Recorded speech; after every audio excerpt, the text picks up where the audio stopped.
नमस्कार,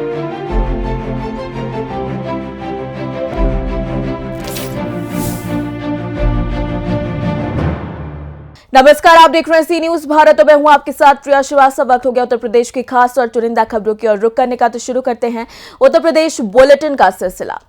उत्तर प्रदेश की इस बुलेटिन में शुरुआत करेंगे अमरोहा की खबर से, जहां नौगावा सादात थाना क्षेत्र के गांव हादीपुर कला में 2 युवकों की हत्या के बाद ग्रामीणों ने धनौरा मार्ग पर जाम लगा दिया और पुलिस प्रशासन से कार्यवाही की मांग की है।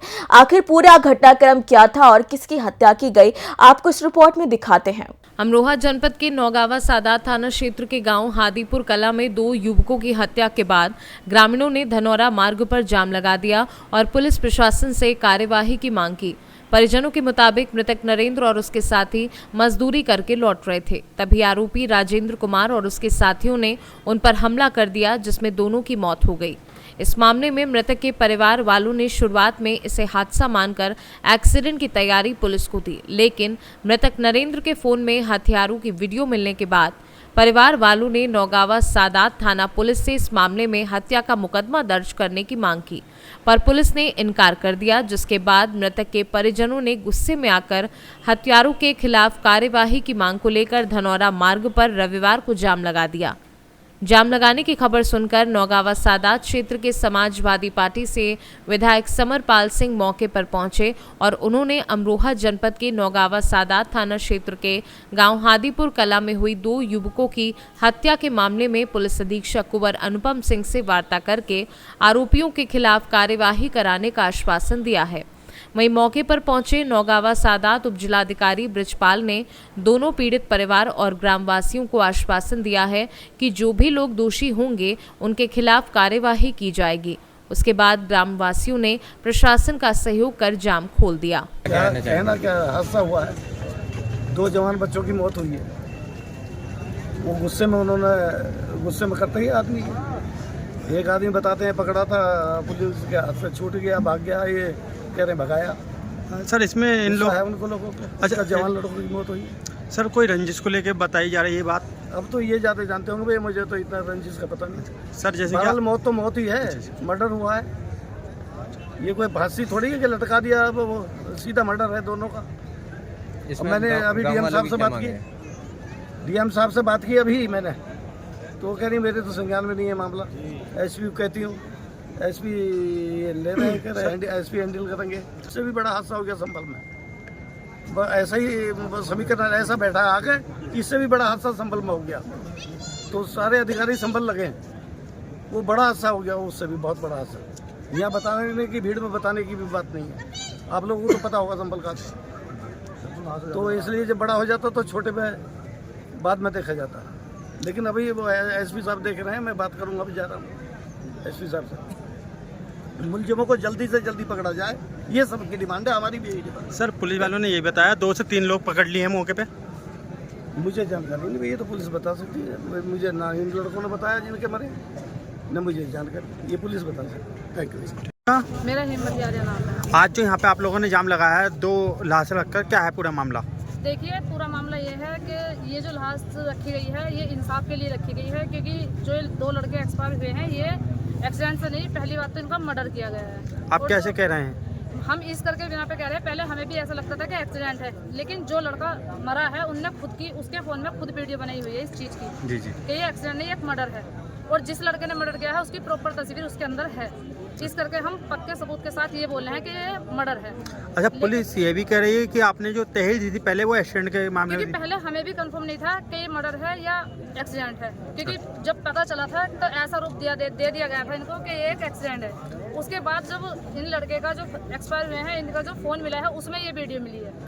अभी एसडीएम साहब यहाँ पर आए हैं जी सर, 10 मिनट बाद, सुनो सर, 10 मिनट पहले एसडीएम साहब से मेरी ही बात हुई थी, ये मैंने ही इधर बुलाया था, क्योंकि हम जब तक लाश नहीं उठाते जब तक ये हमारी सुनते नहीं।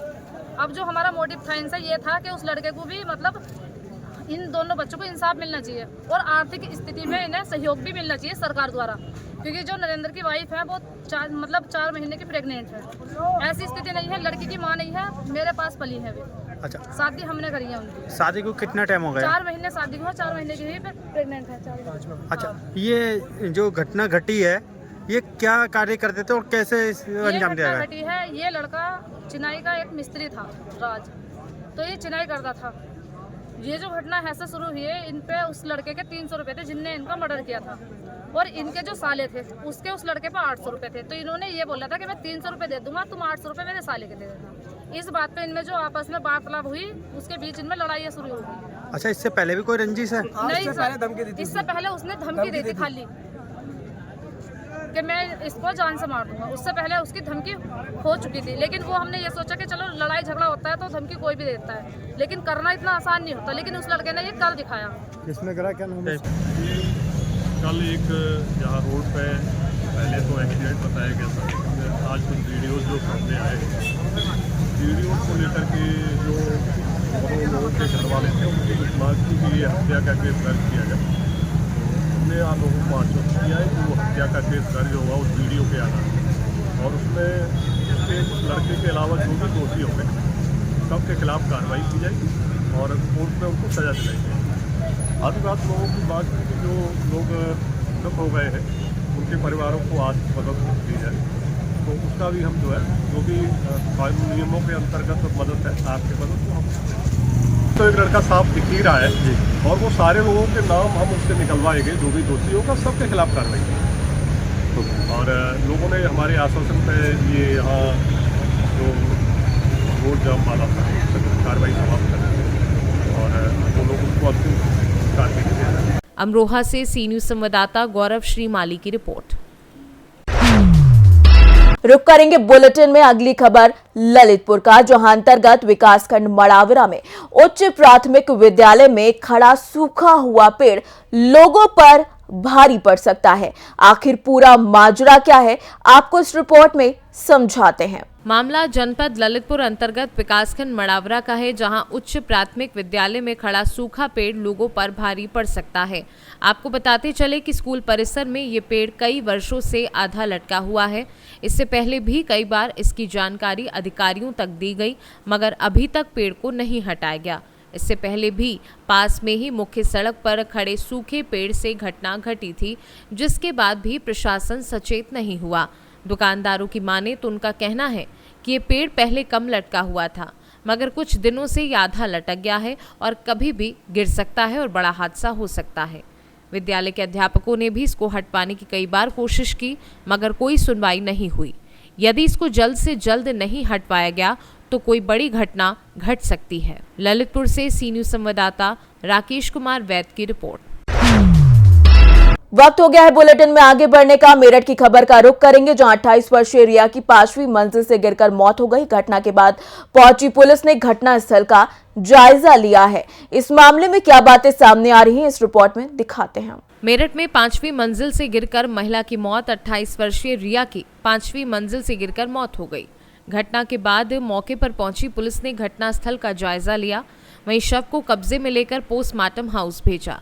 मानसिक रूप से महिला परेशान चल रही थी। 1 महीना पहले ही मिसकैरेज हुआ था और 1 साल पहले ही रिया की शादी भी हुई थी। घटना के बाद मृतका के परिजनों ने हत्या का आरोप लगाया है। हत्या के कारणों को पुलिस अब सुलझाने में जुटी है। ये घटना कंकरखेड़ा थाना क्षेत्र के ईडन गार्डन कॉलोनी की बताई जा रही है। मेरठ से सी न्यूज संवाददाता आकिश प्रधान की रिपोर्ट। रुक करेंगे मेरठ की अगली खबर का, जहां जागृति विहार सेक्टर के 9 निवासी राघव सिंह पवार की मौत को लेकर हंगामा खड़ा हो गया। उनकी मौत आखिर कैसे हुई और क्या चीजें सामने आ रही हैं, इस रिपोर्ट में आइए आपको दिखाते हैं। मेरठ में गढ़ रोड स्थित लोकप्रिय हॉस्पिटल में मरीज की मौत को लेकर हंगामा हो गया। जागृति विहार सेक्टर 9 निवासी राघव सिंह पवार 64 वर्षीय की मौत को लेकर हंगामा खड़ा हो गया। परिजनों ने अधिक बिल बनाने और मरीज की मौत को लेकर हंगामा कर दिया, जिसके बाद परिजनों ने चौधरी चरण सिंह विश्वविद्यालय मेरठ के छात्र नेता विनीत चपराना को बुला लिया। हंगामा अधिक बढ़ने पर नौचंदी थाना पुलिस भी आ गई। छात्र नेता विनीत चपराना ने अस्पताल प्रबंधन से बात करके बिल कम कराया, जिसके बाद दोनों पक्षों में समझौता हो गया और तीमारदार शव को लेकर जागृति विहार चले गए। इस मौके पर फिरोज ठाकुर, विनीत चपराना आदि लोग उपस्थित रहे। मेरठ से सी न्यूज संवाददाता आमिर अहमद की रिपोर्ट। बुलेटिन में अगली खबर की ओर बढ़ेंगे। अगली खबर भी मेरठ से ही है, जहां पर पूर्व सांसद अखलाक की मीट फैक्ट्री पर छापेमारी की गई। आखिर ये छापेमारी क्यों की गई और क्या हाथ लगा, इस रिपोर्ट में आइए आपको दिखाते हैं। मेरठ में पूर्व सांसद अखलाक की मीट फैक्ट्री पर छापेमारी। फैक्ट्री के बाहर हिंदू संगठन का हंगामा। अल शाकिब नाम की फैक्ट्री पर छापेमारी हुई है। हिंदू संगठन की सूचना पर पुलिस ने फैक्ट्री पर छापेमारी की है। साथ ही हिंदू संगठनों का आरोप है कि फैक्ट्री में गौमांस के सैंपल हैं। वहीं सूचना पर थाना पुलिस सिटी मजिस्ट्रेट ने छापेमारी की, पूरी फैक्ट्री का निरीक्षण किया। मामला थाना लोहिया नगर क्षेत्र के अलीपुर का है। के उपरांत आज यहाँ पे जो अल साकिब एक्सपोर्ट्स जो स्लॉटर हाउस है उसको चेक करवाया गया और उसमें टीम में हमारे सिटी मजिस्ट्रेट, हमारे पुलिस के काउंटर पार्ट, नगर निगम से, हमारे सीवीओ ऑफिस से सभी अधिकारी लोग गए, जहाँ पे ये पाया गया कि अभी एक्सपोर्ट के लिए कोई भी वहाँ पे कटान या कोई भी उस टाइप की एक्सपोर्ट पैकिंग नहीं हो रही। लास्ट कंसाइनमेंट जो उनके द्वारा प्रथम दृष्टया भी बताया गया कि अक्टूबर में दिया गया था।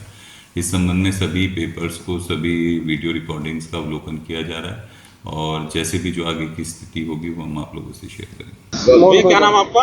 मेरा नाम सुमित शर्मा है जी। मैं गौ रक्षा दल गाजियाबाद का जिला प्रधान और गौ ज्ञान फाउंडेशन का डिस्ट्रिक्ट प्रेसिडेंट हूँ गाजियाबाद जनपद से। आप यहाँ पे पहुँचे हैं, किस फैक्ट्री पे पहुँचे हैं, क्या मामला है पूरा? मैं जो पहुँचा हूँ, ये जो है अल साकिब कंपनी है, ये अल साकिब एक्सपोर्ट प्राइवेट लिमिटेड, ये जो है यहाँ पर भारी मात्रा में गौमांस यहाँ से एक्सपोर्ट किया जा रहा है। यहाँ पर उस मांस को लाकर या जिंदी गायों को ला करके यहाँ से ये जो उसको प्रोसेसिंग पैकेजिंग करके उसको एक्सपोर्ट करने का कार्य किया जा रहा है, जिसका एक कंटेनर हम लोगों द्वारा दादरी थाना क्षेत्र अंतर्गत एसपीजे कोल्ड स्टोर में पकड़ा गया था, जिसमें उसकी एफएसएल आने के बाद और उस पर जो एड्रेस था उसके आधार पे जो हम लोगों ने अपने स्तर पर जांच की और प्रशासन ने जो अपने स्तर पर जांच की, तो उसमें रिजल्ट आया कि अल साकिब में से आ रहा है। ये सारा मांस जो है अल साकिब कंपनी में ही प्रोसेस हो रहा है, स्लॉटर होके और पैकिंग होके यहाँ तक लाया जा रहा है और जिसको विदेश एक्सपोर्ट करने का कार्य किया जा रहा है। ये सारा गौ मांस साबित हो चुका है। इसकी हम लोगों के पास एफएसएल रिपोर्ट भी मौजूद है। ये किसकी फैक्ट्री है? और ये जो है, जो अभी मेरे सुनने में आया है, जो कि ये जो है यहाँ के हाजी शाहिद अखलाक है कोई हैं, और ये जो है पूर्व एमपी है और मेयर वगैरह भी रहे हैं, ये तो उनकी कंपनी बताई जा रही है ये, जिसमें ये लोग, इनका अक्सर विवादों से नाता भी रहा है पहले पूर्व में भी, जो मैंने जानकारी की है। और इस तरीके के ये जो है समाज में यहाँ पर गौवंशों का कटान करके और यूपी उत्तर प्रदेश में और योगी राज के शासन में हमारे माननीय मुख्यमंत्री जी जो खुद गौ भक्त हैं, उनके शासन में इस प्रकार की असामाजिक गतिविधियों को देकर अंजाम देकर के यहाँ के क्षेत्र का माहौल बिगाड़ना चाहते हैं। तो हम पुलिस प्रशासन से यह अनुरोध करना चाहते हैं, इसमें एक तो इसके खिलाफ जो यहाँ पर एक तो डॉक्टर संलिप्त है, जो यहाँ पर सरकारी डॉक्टर जो हैं, ये आपके फफूंडा हॉस्पिटल के जो भी डॉक्टर हैं, एक तो उनके खिलाफ वैधानिक कार्रवाई की अमल में लाई जाए और वैधानिक कार्रवाई की जाए, और जो भी इस मामले में संलिप्त आरोपी हैं, एक तो ये टोरो एक्सपोर्ट लिमिटेड जो है, एक तो इनके खिलाफ, और ये अल साकिब कंपनी जो है, इसके खिलाफ सख्त से सख्त कार्रवाई की हम लोग मांग को लेकर यहाँ आए हुए हैं। तो आप कंफर्म है अंदर की गौमांस? अंदर हम जो अभी तक के प्रमाण हैं, हम उससे पूरी तरह बिल्कुल एकदम वाकिफ हैं, पूरी तरह से अपना पक्ष मजबूत लेकर चल रहे हैं कि इसमें अंदर भारी मात्रा में गौमांस होने की हमें पूर्णतः संभावना है। भारी मात्रा में गौमांस भरा हुआ है। ठीक है। मेरठ से सी न्यूज संवाददाता आमिर अहमद की रिपोर्ट। मेरठ की अगली खबर का रुख करेंगे, जहां शूटिंग प्लेयर गुलफाम को कुछ लड़कों ने जबरन अगवा कर लिया। बंद पड़े स्विमिंग पूल में ले जाकर उसे खूब पीटा और धार्मिक नारे लगाए। आखिर ऐसा क्यों किया गया, ये रिपोर्ट देखिए। मेरठ में शूटिंग प्लेयर गुलफाम को कुछ लड़कों ने जबरन अगवा किया। बंद पड़े स्विमिंग पूल में ले जाके उसे पीटा और धार्मिक नारे लगवाए। गुलफाम 15 घंटे से बेहोश है और अस्पताल में भर्ती है। वो शूटिंग चैंपियनशिप की तैयारी कर रहा था। पिता आफ्ताब ने तहरीर दी है। मामला सिविल लाइन थाना क्षेत्र का है। मेरठ से सी न्यूज संवाददाता शान गाजी की रिपोर्ट। मेरा नाम आफ्ताब आलम, मैं सोफीपुर का निवासी हूँ। मेरा लड़का गुलफाम सैफी इसमें जाता है, ITI कॉलेज में जाता है, और फिर शाम के टाइम में 3 बजे से 4 बजे से इस कॉलेज से निकलने के बाद शूटिंग रेंज में जाता है यूनिवर्सिटी रोड पे। तो आज 4:55 पे वहाँ से निकला, शूटिंग रेंज से 4:55 पे निकला और लगभग 5:15 बजे के आसपास उसे 3-4 लड़कों ने रोका, 4 थे या 5 थे ये कंफर्म नहीं है, मगर 4-5 लड़कों ने रोका। उन्होंने गन पॉइंट पे उसे कहा कि पीछे पीछे चलते नहीं, गोली मार देंगे। व्हाइट कलर की बुलेट थी, यूनिवर्सिटी रोड से पेट्रोल से आगे और तुम्हारा जेल चुंगी चौराहे से पहले वहां से उसे लेके गए और वो लेके गए हैं विक्टोरिया पार्क में स्विमिंग पूल जो बंद पड़ा हुआ है काफी टाइम से, उसके अंदर अंधेरे पे लेकर उसकी पिटाई करी लाठी डंडों से और जय श्री राम के नारे बुलवाए और उससे बहुत ज्यादा पिटाई करी। वो अभी भी बेहोशी की हालत में है। अभी भी अब उसे हम पहले सिविल लाइन थाने लेके गए, फिर प्यारेलाल ले गए, उन्होंने रेफर कर दिया, तो अब हम उसे मोदीपुरम हॉस्पिटल में लेके आए हैं। आजाद नर्सिंग होम है मोदीपुरम फेज 1 पे। रुक करेंगे बुलेटिन की अगली खबर का। मुरादाबाद का रुख करेंगे, जहां दबंगों ने एक पीड़ित पर जानलेवा हमला कर दिया, जहां जिला अस्पताल में उसका इलाज चल रहा है। पीड़ित के मुताबिक आखिर उस पर हमला क्यों किया और पूरा मामला क्या है, इस रिपोर्ट में आइए आपको दिखाते हैं। जनपद मुरादाबाद के भगतपुर थाना क्षेत्र पीपल गांव निवासी सेवाराम का आरोप है कि 21 नवंबर की दोपहर लगभग 12 बजे पीपल गांव मंदिर के पास अपनी जमीन में रखी पराली को देखने के लिए गया था। तभी उसने देखा कि पराली उस जमीन पर नहीं है। गांव के कुछ दबंग लोग पराली को लेकर जा रहे हैं। जब पीड़ित ने उन्हें रोकने का प्रयास किया तो वहां मौजूद आधा दर्जन लोगों ने उस पर जानलेवा हमला कर दिया, जिससे वह बुरी तरह घायल हो गया। सूचना पाकर जब पीड़ित की पत्नी उसे बचाने पहुंची तो दबंगों ने उसके साथ भी गाली गलौज कर मारपीट की और घर के अंदर खींचकर ले जाने लगे। महिला की चीख पुकार सुन गांव के लोग मौके पर पहुंचे तो दबंग लोग पुलिस कार्यवाही करने पर जान से मारने की धमकी देते हुए फरार हो गए। गंभीर हालत में पीड़ित अपनी पत्नी के साथ भगतपुर थाना पहुंचा, जहां उसे इलाज के लिए सामुदायिक स्वास्थ्य केंद्र भोजपुर भेज दिया है। वहां डॉक्टर ने पीड़ित की हालत नाजुक देखते हुए इलाज के लिए जिला अस्पताल मुरादाबाद को भेज दिया है। पीड़ित का जिला अस्पताल में इलाज जारी है। आरोप है पीड़ित का कि भगतपुर थाना पुलिस आरोपियों पर कोई भी कार्यवाही नहीं कर रही है। मुरादाबाद से सी न्यूज संवाददाता जाबिर हुसैन की रिपोर्ट। फिलहाल इस बुलेटिन में इतना ही। देश दुनिया की बाकी और खबरों के लिए आप बने रहिए सी न्यूज भारत के साथ।